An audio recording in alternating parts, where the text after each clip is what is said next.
अस्सलाम वालेकुम, welcome back to recipes by Bushra. उम्मीद करती हूँ आप सब ठीक ठाक होंगे, खैरियत से होंगे। आज मैं आपको बनाना सिखाऊंगी चना पुलाव, और ये हमारे यहाँ बहुत शौक से खाया जाता है।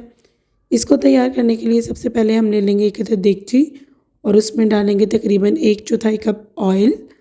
ऑयल डालने के बाद हम इसको गर्म होने के लिए छोड़ देंगे दरमियानी आंच पर। जब ऑयल जो है वो गर्म हो जाए तो हम उसमें शामिल कर देंगे 1 अदद बारीक कटी हुई प्याज। प्याज डालने के बाद हम इसको मीडियम आंच पर हिलाते हुए इस तरह से लाइट ब्राउन करेंगे। जब प्याज का रंग बदलना शुरू हो जाए और प्याज जो है वो तकरीबन गोल्डन ब्राउन हो जाए, तो फिर आपने इसमें शामिल करना है तकरीबन 1 चम्मच ज़ीरा। काला या सफ़ेद दोनों ज़ीरा आप इस्तेमाल कर सकते हैं, जो आपको पसंद हो। ज़ीरा डालने के बाद आपने इसको सिर्फ चंद सेकंड्स के लिए मिक्स करना है, ऑयल में फ्राई करना है। और फ्राई करने के बाद आपने इसमें तकरीबन पौना कप पानी डाल देना है। पानी डालने के बाद आपने इस तरह से प्याज को हिलाना है ताकि प्याज का जो गोल्डन ब्राउन कलर है वो पानी में अच्छी तरह से निकल जाए। उसके बाद आपने इसमें 2 अदद टमाटर और 2 से 3 हरी मिर्चें जो हैं वो इस तरह से मोटी मोटी काट कर आपने इसमें शामिल कर देनी है।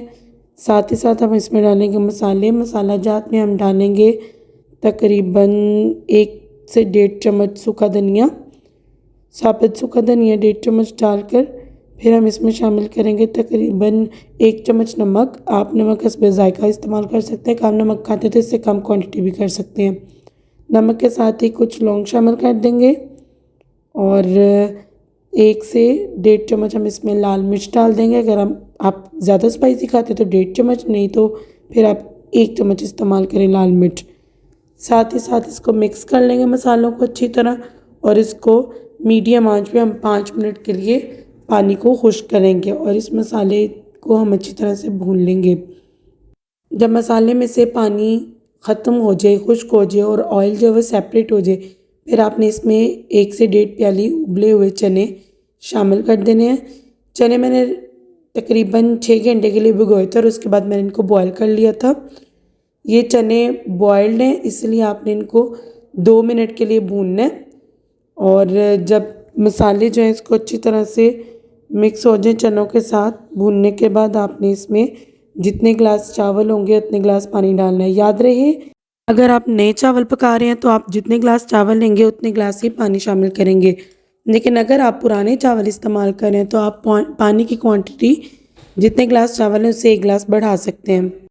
पानी डालने के बाद आपने अच्छी तरह से पानी को चना और मसाले के साथ मिक्स कर लेना है, और ढक कर आपने 5 मिनट के लिए दरमियानी आंच पर पकाना है। जब पानी पकना शुरू हो जाए फिर आपने भिगो कर रखे हुए चावल इसमें शामिल कर देने हैं। मैंने तकरीबन 1.5 गिलास चावल लिए हैं, इसलिए मैंने इसमें 1.5 गिलास ही पानी शामिल किया था। चावल चूँकि नए थे। अब चावल डालने के बाद आपने एहतियात से चावल डालने के, चावल टूटे नहीं, क्योंकि नए चावलों के टूटने का अच्छा बहुत ज़्यादा होता है। आपने चावलों को एहतियात से हिला लेना है बस एक बार इस तरह से, और उसके बाद आपने इसको हिलाना नहीं है एंड तक, जब तक इसमें से पानी खुश्क नहीं हो जाता। दरमियानी आंच पे आपने चावलों को पकाना है, ज़्यादा तेज़ आंच पे आपने पानी खुश्क नहीं करना, क्योंकि जो चावल है उनमें हमने पानी की क्वांटिटी ऑलरेडी पूरी पूरी रखी है। दरमियानी आंच पे आपने पानी खुश्क करना, लेकिन याद रहे चावलों को हिलाना नहीं है। अब जब पानी खुश्क होना शुरू हो जाए और चावलों में इस तरह से बबल्स बने, तो फिर आपने आंच जो है वो थोड़ी मज़ीद हल्की कर देनी है, और इंतज़ार करना है जब पानी जो है वो 80% पानी जो है वो ड्राई हो जाए। उसके बाद आपने इसको ढक कर हल्की आंच पर दम लगा देना है, और ये 5 से 7 मिनट का दम था। उसके बाद मैंने चावल खोले और इनको एहतियात से हिला लिया। तो अगर आप इनको एहतियात से पकाएंगे तो नए चावल भी आपके बिल्कुल पुराने चावलों की तरह फूलेंगे भी और लंबे भी होंगे। मज़ेदार चना पुलाव हमारा बिल्कुल तैयार है। इसको प्लेट में निकाल लें और नोश फरमाएं।